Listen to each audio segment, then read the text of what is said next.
After previous experiences with similar anticholinergic deliriants like Benadryl, Dramamine, and DXM combined with Dramamine, I stupidly dove headfirst into an irresponsible, impulsive, and almost fatal experience with the ancient and long-respected delirium. Brugmansia, Tree Datura. In late 2003 I moved to Fort Lauderdale from NJ, for about a year. When I first moved into the apartment I met someone who knew of several belladonna trees growing around the nearby neighborhoods. Several times when we were bored we used to take long hikes all over the area trying to find this plant, never with any success. It wasn't uncommon if we walked 3 hours or longer during our hikes. After about a month we gave up, assuming that the trees were dug up and no longer around, even though there is a major road in the area called Datura Street. Later on that year I met S and randomly asked upon meeting her if she had seen or knew where there was Datura growing in the area. S grew up in the area and was overall familiar with the neighborhoods. Without skipping a beat S replied with an exact location of an angel trumpet tree growing in front of a small church. Ecstatic, I told her to take a walk with me and show me where this plant was, remembering how much time me and my other friend wasted walking around Fort Lauderdale aimlessly trying to find this strangely compelling plant.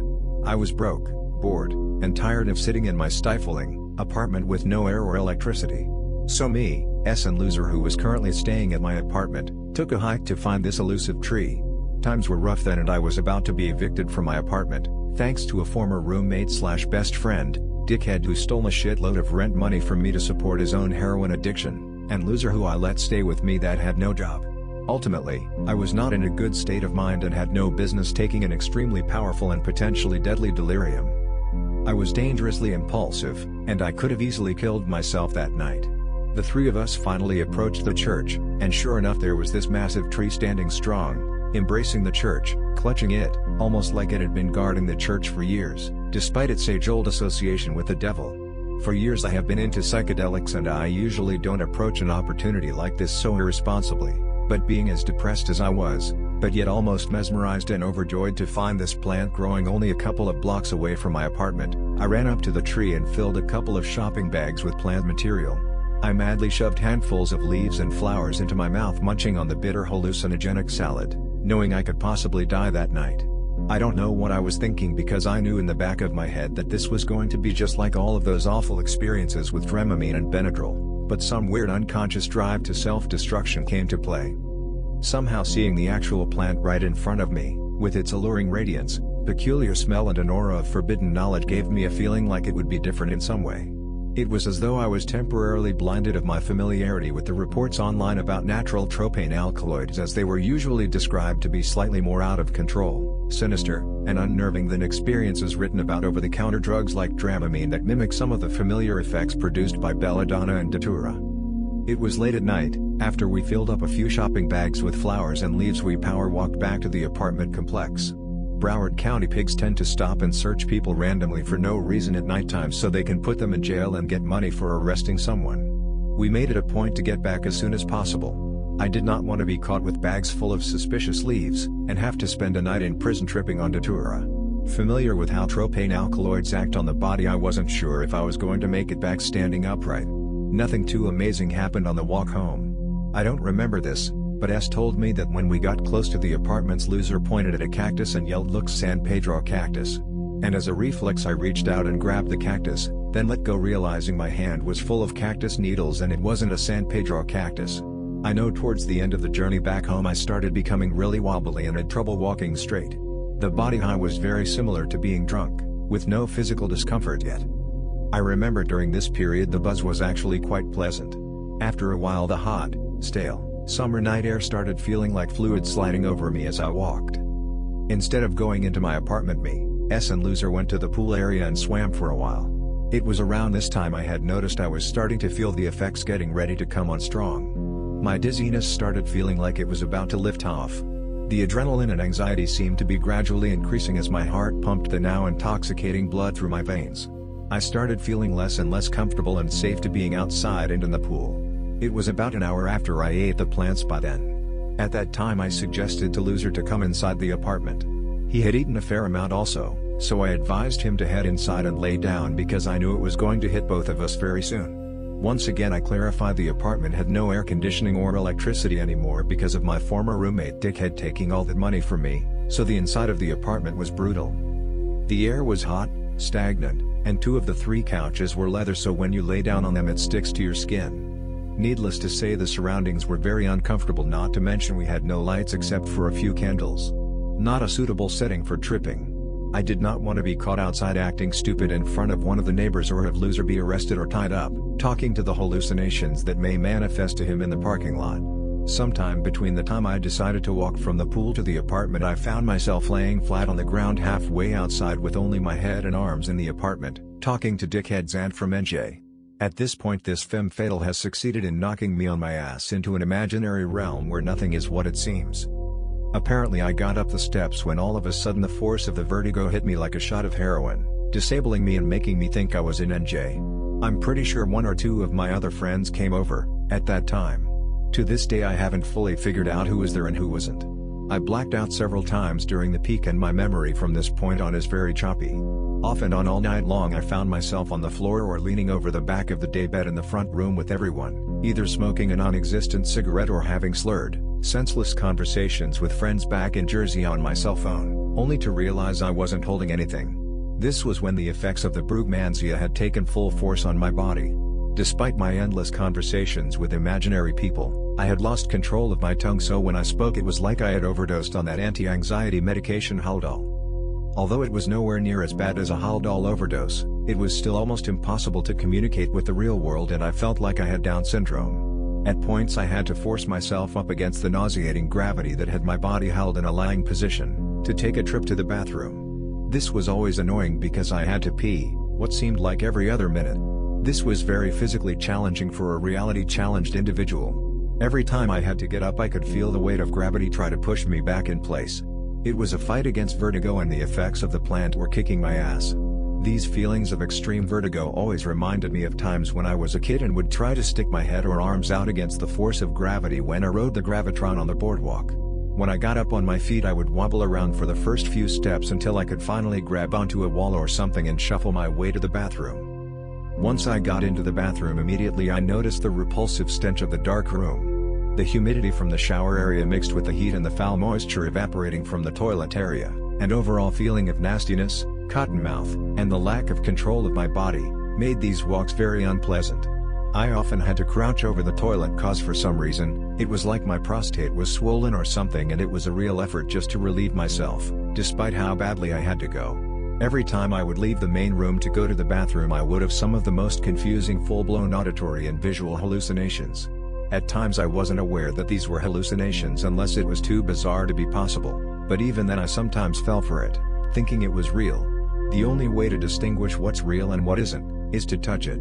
If my hand goes through it or it moves back as I reach for it, then it's not real. I noticed that sometimes these hallucinations actually cover real things so I can't see them. Like one time, I tried to reach for the doorknob to get out of a room and I would reach for a fake one underneath the real one that would be covered by a dark spot. This started a very annoying cycle of events that took me until the middle of the following day to get out of. One of the times I had to go to the bathroom, I remember I had to relight one of the candles. Immediately after I relit the candle, I slid back down to the floor next to the toilet from the sickening and nauseating force of gravity. While I struggled to relieve myself, wobbling back and forth, kneeling, pants down, next to the toilet, Loser and S came in and started talking to me. This seemed really weird, considering I was half naked and in the process of peeing, but whatever they were saying to me seemed real and coherent enough that I continued talking to them for about 15 minutes. This is a perfect example of a eerily familiar dream logic that often supported my psychotic behavior at the time. As I started to stand upright and pull my pants up, a black cat ran from the hallway into the bathroom, jumped over my feet and into the shower. I remember telling them what I just saw, and both of them started laughing at me and told me I was crazy and just hallucinating. Turns out both of them were hallucinations. After the fake S and Loser left the room, and I remember seeing a shadowy glass of water by the sink. I somehow thought that I might have left it in the bathroom earlier to relieve my cotton mouth. I grabbed the glass of water and was about to drink it, but as soon as the water hit my tongue I realized I had grabbed a plastic bottle of isopropyl alcohol. My mouth was on fire and I put my mouth to the sink and tried to flush the toxic, fiery taste out of my mouth. I stumbled back into the other room, collapsed onto the leather couch into S's lap and snuggled into her body, mumbling nonsense. I blacked out for the rest of the night. I woke up still tripping and stumbled to the bedroom and saw Dickhead snoring loudly in my bed. It was morning and everything was bright, and took on a dirty, yellowish, pea color. My pupils were still completely dilated and the light hurt my eyes. The large 290-pound guy who was sleeping in my bed seemed too real to be a hallucination. I even went and leaned over the bed right by his face to see if he was real. I could feel his breath blowing in my face as he snored very loudly. Something about the way his chest moved in and out as he breathed seemed like it faded into the next position, almost like a movement trail from acid.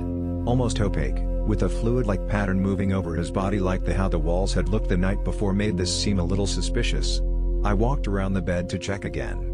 Dickhead no longer stayed at my apartment, and even though we were not really speaking at the time, it wasn't uncommon for him to hang out at my apartment when other people were around, since we shared some of the same group of friends. Something told me it still didn't make any sense that he would be sleeping in my bed. I wasn't even sure that I had remember seeing him there at all that night. I left the room still baffled and confused. I passed out again and blacked out for an hour or so. Loser had left supposedly to go to the library and look for jobs, and walked out of the bedroom and came into the kitchen to get a drink of water, then passed out in the front room by me on one of the couches. At one point I asked her why Dickhead was sleeping in my bed and what he was even doing in my apartment.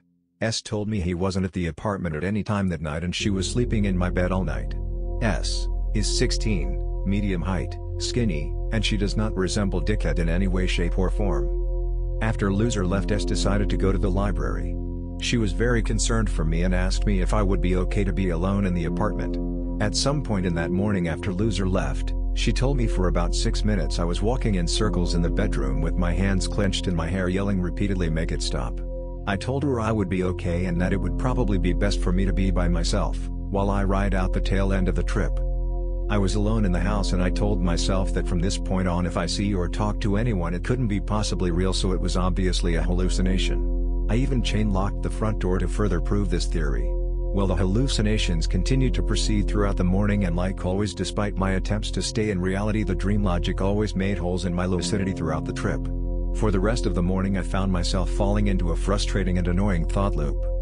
Typically almost every 15 to 20 minutes I would hear the door slam open, and hear Loser yell from the other room, Matt, you home? I'm back." I would come into the front room and see him standing in front of the door. As I continued talking to him, his voice would fade out until only his lips would be moving with no sound coming out. Then gradually he would slowly fade into the background and dissipate.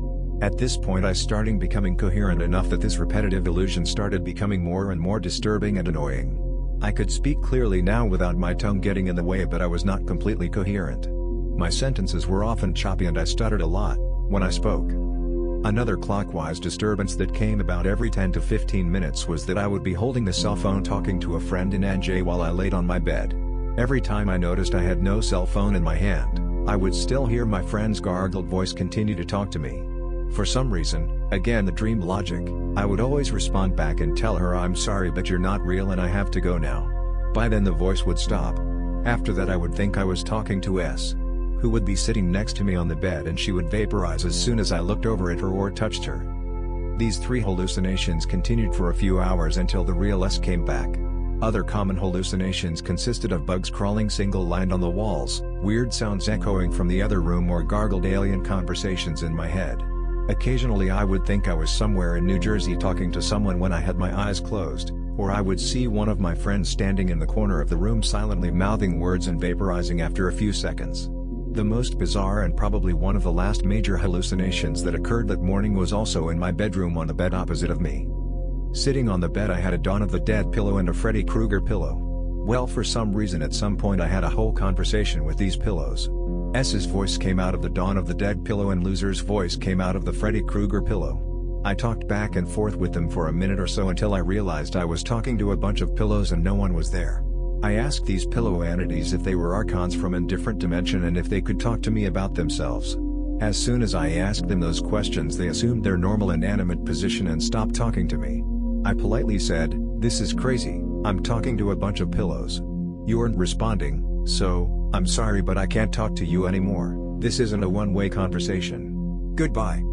After that, the hallucinations started to fade and I eventually fell into a weird, easily disturbed twilight sleep. I did not feel normal for the rest of the day and my pupils remained dilated for a couple of days.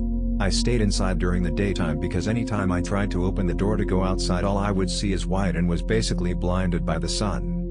Overall I don't think I will ever repeat this experience. I went back and filled my refrigerator full of leaves and pink trumpets a few days later, and tripped again on a much lower dose. The trip was not anywhere near as visual as the first and much more uncomfortable with almost no hallucinations.